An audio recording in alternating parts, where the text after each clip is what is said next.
صلى الله عليك يا صديقة الكبرى. السلام عليك يا ممتحنة، امتحنك الله، امتحنك الذي خلقك قبل أن يخلقك فوجدك لما امتحنك به صابرا. صلى الله عليك وعلى أبيك وبعلك وبنيك، لسيما خاتم الأولياء المحمديين، طاووس أهل الجنة، الذي هو بالنسبة إليك كيوسف ليعقوب، لشفاء لصدرك ولصدور أوليائك إلا بالظهور.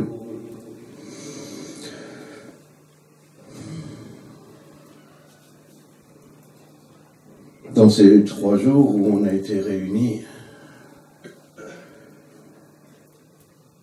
à l'occasion et grâce à Sayyidatna Notre-Dame Fatima Zahra, dans le premier jour, j'ai un peu parlé de sa station, de son maqam et du fait qu'il était inaccessible pour nous, même si l'on pouvait, si l'on avait le devoir d'essayer d'en connaître ce que l'on pouvait en connaître. Tout comme l'essence, la réalité divine, Allah subhanahu wa ta'ala, est inconnaissable pour nous, mais que nous avons pour autant le devoir de nous efforcer de connaître ce que nous pouvons en connaître, ses noms, ses attributs, la face de lui-même qu'il nous donne à voir, ce qu'il nous montre de lui, car ce sont ces vertus, ces caractères divins, ces akhlaqullah que nous avons le devoir d'acquérir, de nous qualifier par eux dans notre vie en ce monde afin d'en être qualifié pour toujours, à jamais. Celui qui en est qualifié qui s'est qualifié par les qualités de Dieu, en ce monde, l'est pour toujours. De même que celui qui s'en est privé à jamais. Le deuxième jour, hier, on a vu que ce qui caractérisait l'attitude de Sayyidatna Zahra, alayha salam, ce monde, était cette invocation que Amirul Mu'minin répétait dans ses qunut, dans ses prières. Ilahi, kafa bi izzan an takuna li rabba, wa kafa bi fakhran an akuna laka abda, anta kama uhib. Oh mon Dieu, il me suffit comme puissance, comme force, comme gloire, comme izza, que tu sois mon Seigneur. Et il me suffit comme fierté d'être ton esclave. Tu es tel que je l'aime, tu es tel que j'aime, rends-moi tel que tu aimes. C'est cela le but de notre vie dans ce monde. C'est cela ce que nous sommes, et c'est cela le but. Ce que nous sommes, rien, un esclave, et l'esclave n'est que par son maître, un esclave qui n'est que par son maître. Et nous ne avons pas à nous appuyer sur un autre maître que sur celui qui est notre véritable maître, et non pas sur tous les autres qui sont des fausses divinités, des faux maîtres, des idoles, que ce soit des choses imaginaires ou des choses réelles comme les puissances de ce monde. C'est pas en s'appuyant sur tel pharaon ou tel Nimrod qu'on trouvera la puissance, mais en s'appuyant sur le seul maître qui est le nôtre. Et par là, j'en arrive au thème de ce soir. Cette spécificité, cette chose qui fait que Fatima al-Zahra, sallallahu alayhi,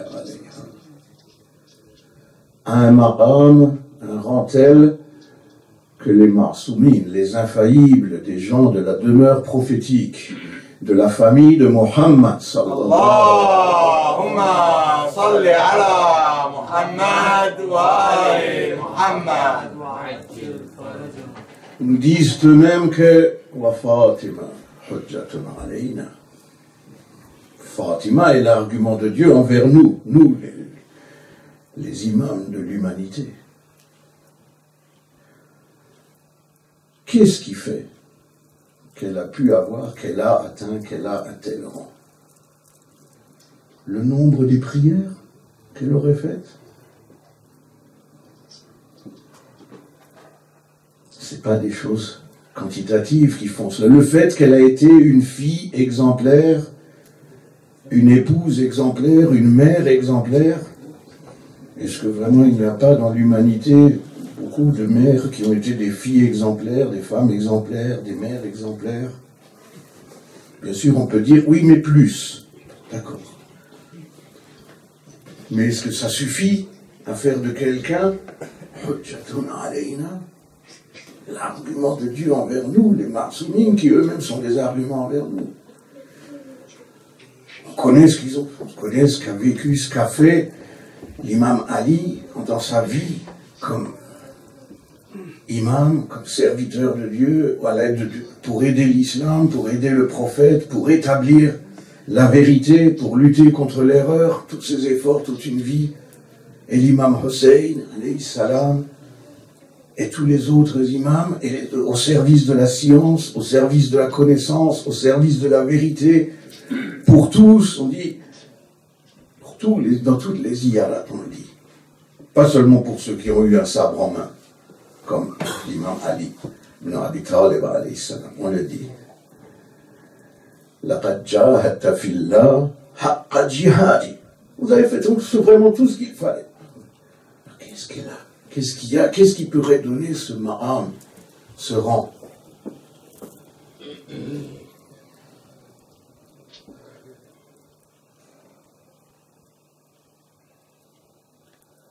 C'est la réponse, elle nous est donnée dans cette simple phrase d'une ziyarat, la ziyarat particulière pour Fatima al-Zahra, alayhi salam, il dit امتحنك الذي خلقك قبل أن يخلقك فوجدك لما امتحنك به صابرا. Celui qui t'a créé, ô Fatima, t'a éprouvé avant même qu'il t'ait créé, avant même de t'avoir créé, et t'a trouvé endurante, patiente, dans l'épreuve.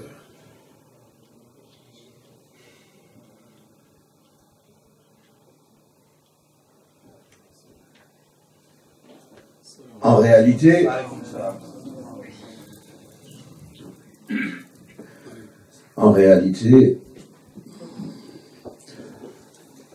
tout ce que nous avons à faire comme pratique cultuelle, la prière, le jeûne, le hajj, tout cela, tout ce que nous avons à appliquer comme ordre, comme consignes morales et éthiques,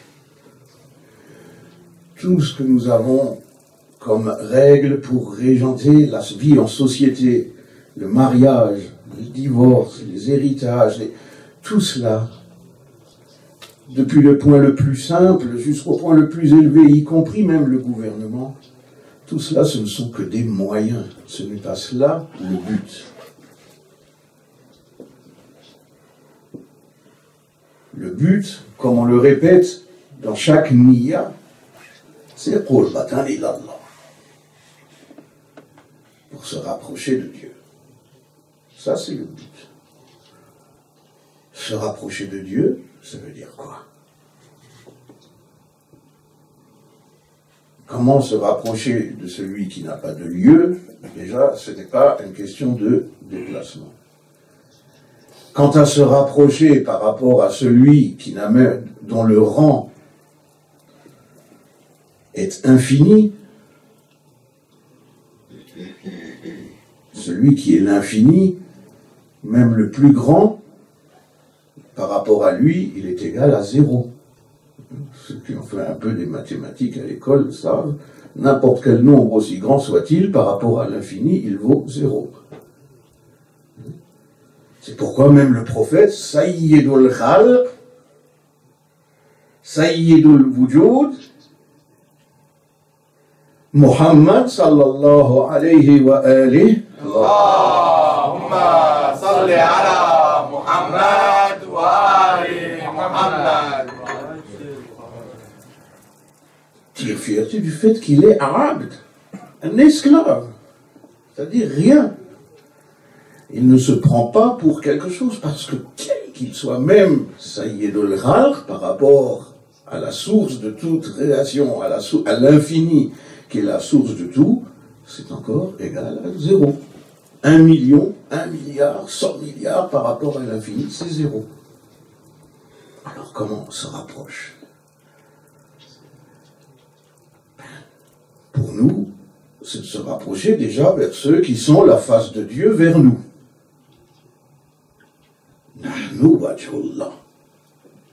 Nous sommes la face de Dieu, nous ont dit tous les imams. Parce que quand je dis l'infini, tourne-toi vers l'infini, rapproche-toi vers l'infini. Comment on se tourne vers l'infini? Comment on se rapproche vers l'infini? Moi, je peux me tourner vers quelque chose, vers quoi je peux tourner ma face. Ma face extérieure, vers une chose extérieure, ou ma face intérieure, mon cœur, vers quelque chose d'intérieur. Mais il me faut quelque chose pour me tourner l'infini, ça me dépasse tellement que je ne peux pas me tourner vers. Oui, mais je peux me tourner vers ce que j'ai de plus parfait, ce que je connais de plus parfait.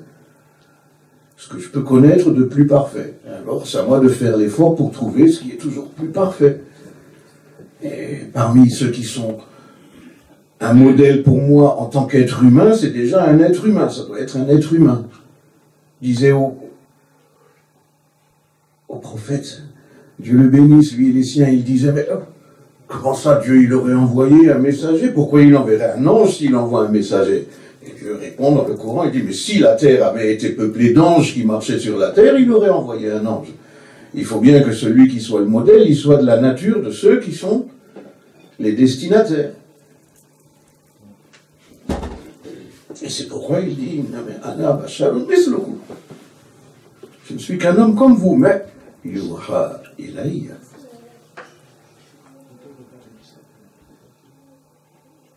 Donc, je cherche les modèles les plus parfaits. Et eux-mêmes, ils cherchent un modèle encore plus parfait.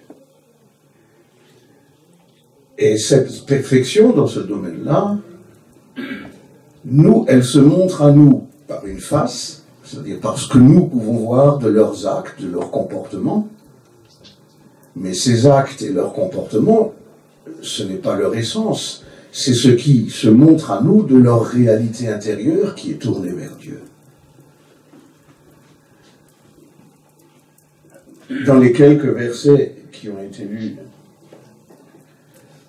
par notre frère Sayyid Mahdi, et qui sont, pour certains, très célèbres, la sourate est particulièrement dédiée aux gens de la demeure prophétique, et en particulier à Ali et Fatima, alayhim salam, en particulier par ce verset qui est connu de tous, où il dit « Innama nut'imukum liwajhillah la nuridu minkum jaza'an wa la shakura » Il avait donc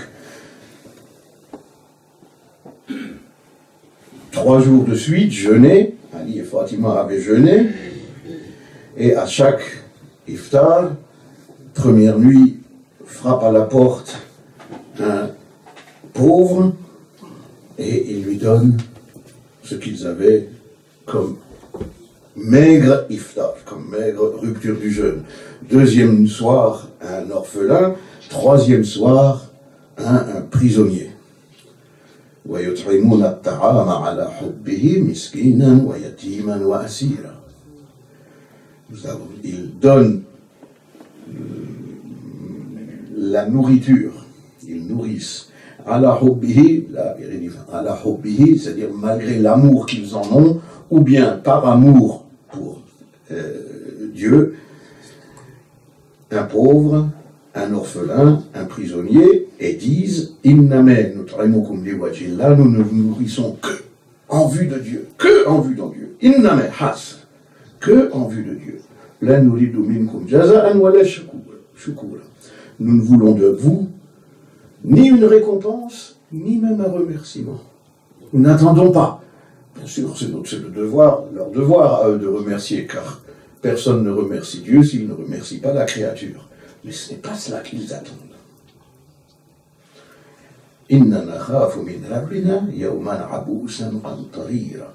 Nous craignons de la part de notre Seigneur un jour vraiment terrible.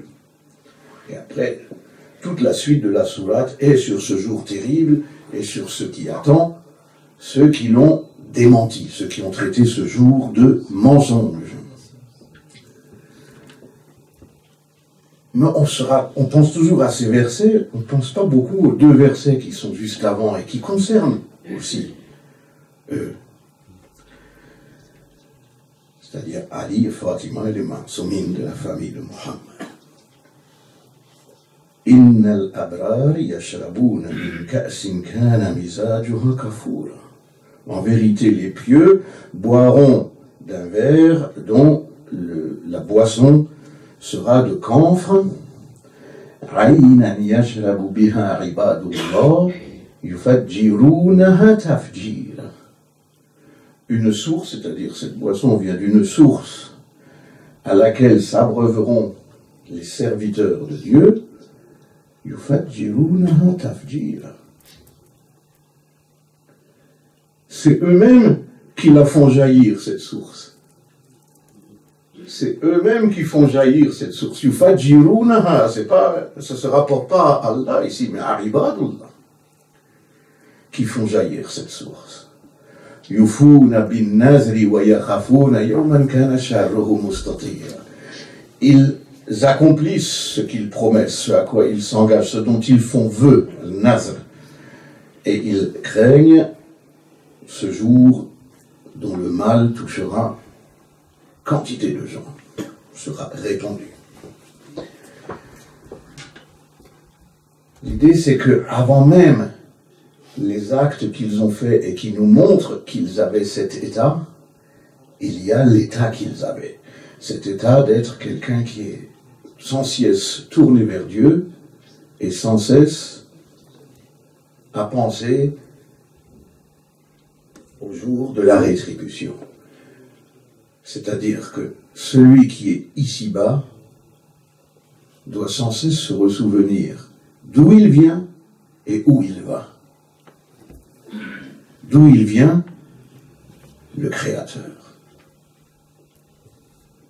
Et sans cesse, les versets nous rappellent, regardez, celui qui a fait les signes que vous voyez autour de vous, dans les cieux, sur la terre, la pluie qui tombe, les graines qui fleurissent, la nourriture qui vous est donnée, qui vous a créé. Alors déjà, c'est un ordre extraordinaire. Plus encore, à partir d'une vile goutte de sperme, il a créé quoi? Des êtres qui sont doués de la vision, de l'ouïe, puis de l'intelligence, puis de la volonté. Qu'est-ce qu'il y a cette capacité créatrice? Il ferait ça pour rien, comme ça? Comme l'ariban pour jouer? Afwan pour rien? Sallu ala Muhammad wa ali Muhammad.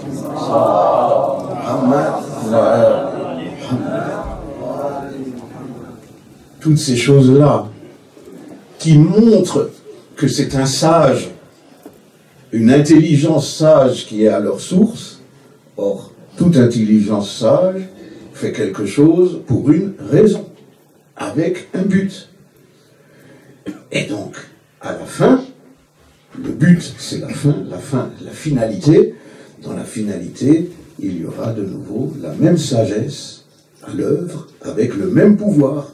La même sagesse avec le même pouvoir qui était à l'œuvre dans la création pour créer les signes que vous voyez dans le ciel, ceux que vous voyez sur terre, ceux que vous voyez en vous-même, elle est à l'œuvre pour tout ce qui aura à se produire à la fin de votre vie et à la fin de la vie de tous les êtres humains.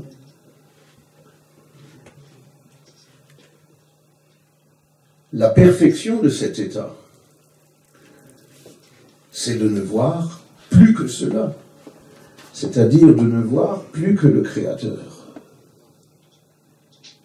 de ne voir plus que Dieu, comme le disait l'imam Ali, alayhi salam.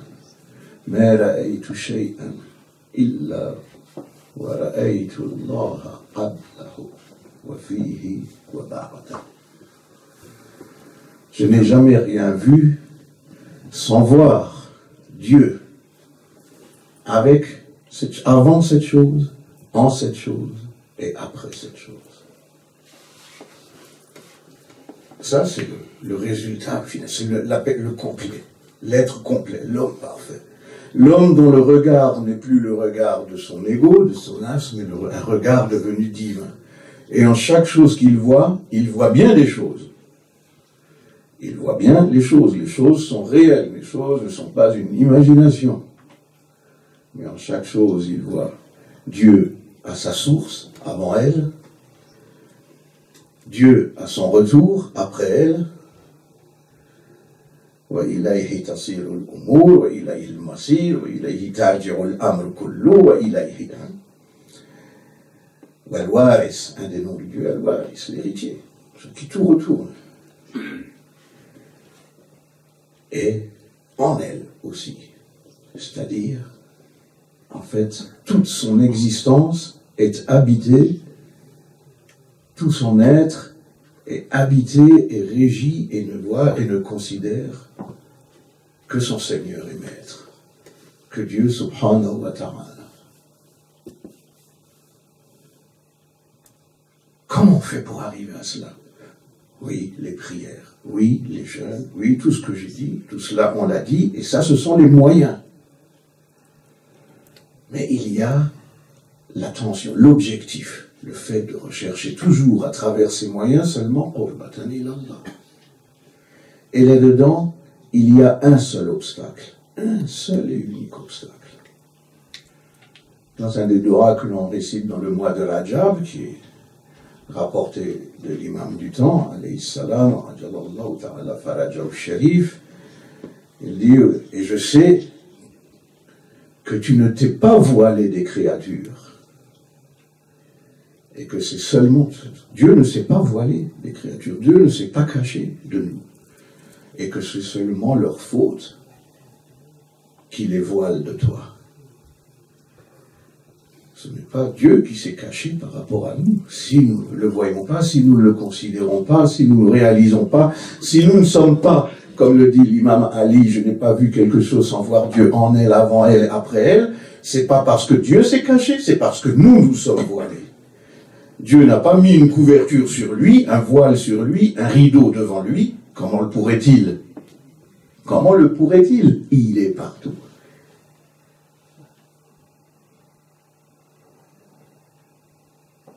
Mais nous sommes voilés, nous sommes recouverts. Les yeux, ça c'est rien encore. Le cœur, ça c'est beaucoup plus grave. Et ce qui nous le voile, la première chose, c'est le voile de nous-mêmes, l'ego, moi. Le fait de vouloir toujours dire, moi, je suis là. C'est moi qui veux, c'est moi qui fais, c'est moi qui toujours.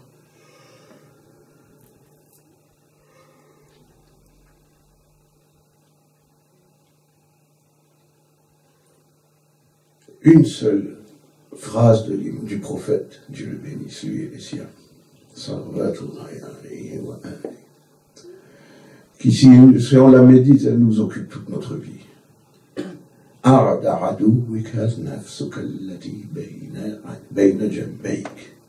Le pire de tes ennemis, c'est ton ego, ton nafs qui se trouve entre tes flancs, c'est toi-même. N'importe qui de nous, si quelqu'un nous avait dit, quelqu'un qu'on respecte, nous disait, écoute, ton pire ennemi, c'est un tel. Déjà, on s'arrange pour jamais le rencontrer. Pas pour être toujours avec lui et toujours prononcer. Moi, je. En plus, si on le rencontre, on ne le croit pas. On va mettre en doute déjà tout ce qu'il nous raconte. Mais nous, on est prêt à traiter tout le monde de menteur avant de se traiter notre propre âme de menteuse à nous-mêmes. On se raconte des histoires et on est prêt à dire que tous les autres disent faux du moment que ça ne contredit pas ce que moi je crois.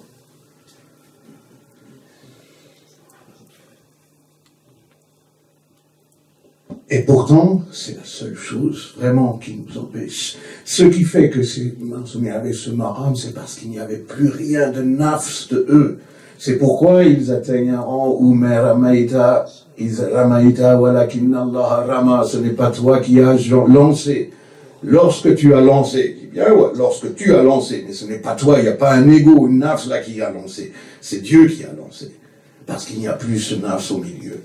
C'est pourquoi l'imam Ali, lorsqu'il se combat contre Abdoud, et que celui-ci lui crache dessus, il attend quelques instants. Pas pour que lui-même ne fasse pas quelque chose, mais pour pas qu'on croie qu'il a fait ça par vengeance.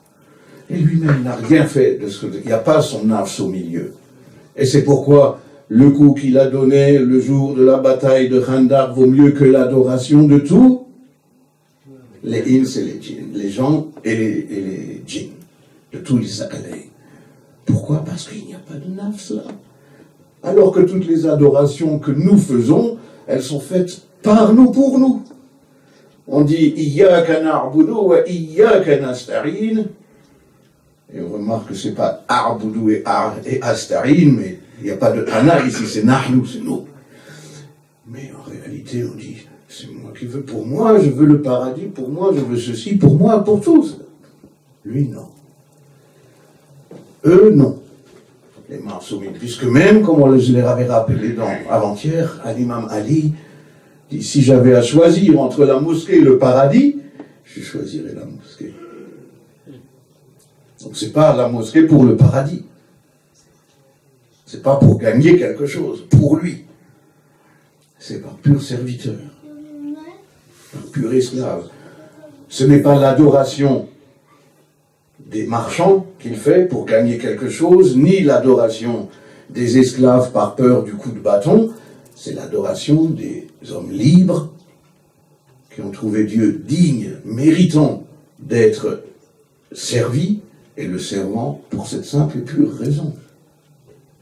Et tout ce qui peut nous empêcher, la seule chose qui peut nous empêcher, sinon tous, on y réfléchit 5 minutes, on dit oui c'est vrai, on doit faire comme ça.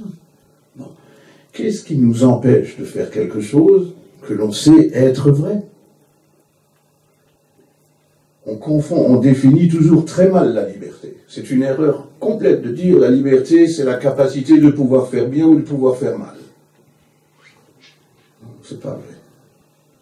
La liberté, c'est que si je sais qu'une chose est bien, rien ne peut m'empêcher de la faire. Et si je sais qu'une chose est mal, rien ne peut me la faire faire. Ça, c'est la liberté. Pas que je puisse choisir. Moi, je fais un coup bien, un coup mal. Un coup bien, un coup mal. Qu'est-ce que c'est comme choix, ça? Ça veut dire, pourquoi? Qu'est-ce qui peut me faire faire mal lorsque je sais que c'est mal? C'est pas le fait d'être libre, c'est le fait d'être esclave d'une passion, justement. C'est le fait que je fais parce que je veux soit de l'argent, soit du pouvoir, soit une femme, soit un homme, soit quelque chose que je veux, alors je sais que c'est pas bien. Et qu'est-ce qui pourrait m'empêcher de faire quelque chose de bien? À partir du moment où je le sais, c'est pas la liberté, c'est le contraire d'être esclave d'une passion, encore une fois. Donc, le fait d'être... Et si c'était le pouvoir de faire bien et mal, alors il faudrait dire Dieu, les anges, tout cela ne sont pas libres. Alors que Dieu est le plus libre de tout ce qui est libre. Parce que rien ne peut l'empêcher s'il a décidé qu'une chose est juste. Sachant qu'une chose est juste, il ne peut que faire cela. Pas parce qu'on le force, pas parce qu'on le contraint, mais parce que rien ne peut l'empêcher de faire le bien, sachant que c'est bien. Et rien ne peut l'empêcher, le forcer, pardon, à faire le mal, sachant que c'est mal. Il ne peut pas faire mal parce que rien ne peut le contraindre à faire mal. Il ne peut pas faire bien parce que rien ne peut l'empêcher de faire bien. Et parce qu'il est absolument libre. Si nous pouvons faire mal en sachant le bien, c'est parce que nous ne sommes pas libres, et nous sommes esclaves de passion. Si nous pouvons ne pas faire le bien en le sachant, c'est pour la même raison. Donc la liberté, ce n'est pas le pouvoir de faire bien ou mal. La liberté, c'est de pouvoir faire le bien et ne pas en être empêché, et de pouvoir ne jamais faire le mal quand on le connaît, et ne pas y être contraint par autre chose, par une passion. Et la seule chose qui nous empêche, donc, sachant cela, sachant ce qu'est Dieu, sachant ce qu'est le rang de que nous sommes que les esclaves d'un maître, que nous sachons ce qui nous attend, que ce qui nous empêche de faire ce qu'il y a à faire, c'est une seule et unique chose. Ce sont toutes les passions, lesquelles sont toutes les serviteurs de la plus grande des idoles, qui est notre ego, tout simplement. Les autres passions, elles sont au service, et c'est même pas c'est pas des mauvaises choses. C'est des choses que Dieu a mis en nous pour nous faire progresser. Le fait que l'on ait envie de quelque chose de mieux, de ce qui nous permet de survivre, de vivre mieux, et qu'on rejette ce qui nous embête, ce qui nous gêne, ce qui gêne la vie de l'être humain, ce sont des moyens que Dieu a mis à notre service. Sinon, on ne se nourrirait pas, on ne se soignerait pas, on serait victime des premiers microbes, on serait victime de n'importe quel ennemi, on serait, etc. On ne progresserait pas. On ne survivrait pas et on ne pourrait pas progresser. Le fait de rechercher ce qui est convenable à notre vie et de repousser ce qui est disconvenable, ce qui est en contradiction avec notre vie, ça fait partie des choses que Dieu a mis en nous pour notre bien, pas pour nous embêter. Mais c'est nous qui mettons ces choses-là, au lieu de les mettre au service de notre progression, nous les mettons au service de la progression de notre ego, de ce que moi, je veux. Alors qu'il nous dit, non mais ça c'est pas bon pour toi. Ce qui est bon pour toi, c'est telle autre chose. Disons, ah c'est de l'or que j'ai dans les mains. Je dis non, c'est pas de l'or, ça c'est rien, c'est de la poussière de ce bas monde. Ah non mais tu sais pas. Moi je sais bien que c'est de l'or. Non. Ça c'est l'ego. Si on dit ça vaut rien, et par contre ce qu'il y a dans l'autre monde, ce qui vous attend là, ce qui attend, et puis ça c'est vraiment de l'or. Ça vaut quelque chose. Ça, c'est la vie. Ça, c'est la réalité. Ça, c'est les degrés. Ça, c'est la lumière. Ça, c'est la vérité. C'est la seule chose qui nous empêche, c'est cet ego. Et tout ce qui fait la grandeur et les degrés de ceux pour lesquels nous réunissons, à chaque fois que nous nous réunissons, pour les célébrer comme nos guides, et en particulier de celle pour laquelle nous nous sommes réunis ces 3 jours, et qui est elle-même l'argument de nos arguments, au cœur même de cette guidance, c'est justement l'inexistence d'un ego. L'inexistence, même pas de la pensée, de l'illusion d'un ego. Pas un seul instant, on va dire que moi, je veux ça. Moi, j'aurais voulu ça. Moi, j'aurais préféré ça. Moi, jamais. Et c'est ainsi qu'ils vont, chaque fois, répondre à l'appel de Dieu, et qu'ils en fait, ils sont en attente chaque fois de qu'est-ce que Dieu veut faire de moi. Je suis l'instrument dans ses mains. À lui de faire ce que lui, qui est le sage, c'est cela le sens de tawakkul. Tawakkul, je l'ai pris comme wakil.